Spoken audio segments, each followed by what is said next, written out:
Hi, my name is Trey. I'm a support engineer here at U1 Solutions. Today I'm going to be talking about how to create an Excel data source when the first row of data is not in the column headers. All right, as you can see here, I just have a normal Excel document, and I have a couple rows here that are not set up correctly. Obviously, yours probably won't look as plain as mine, but just for the example here, you can see that these top couple rows do not have the column headers, which are right here, and it's even indented one. But this solution today will be able to fix this. But currently, right now, if I try to implement this just with the normal Excel file data source, you can see that we will run into some issues here.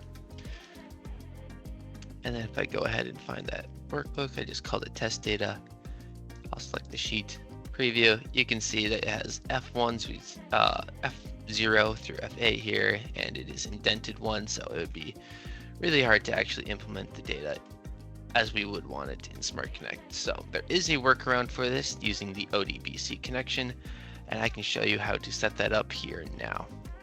So I will go ahead and actually open this back up just so we have it for reference. But once we're in the Smart Connect, you can just go to the Data Sources tab, go to Create, go to Bulk, go to ODBC Query Data Source down here, give it a name. I'll just call it Test for Video. Instance, we'll just do File Data Source Connection String. This will be that Excel 2019, which is the most recent one. And then you go ahead and find that workbook. So it is just right here is my test data. You press OK and OK again, and that'll set up the connection string.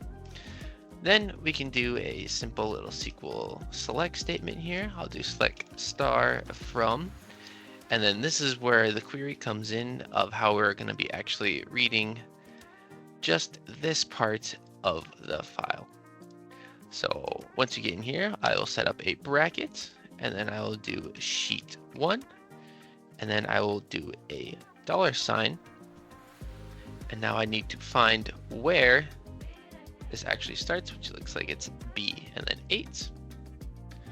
So we do want to do it in that order as well. You gotta go column and then row. Go back into Smart Connect here.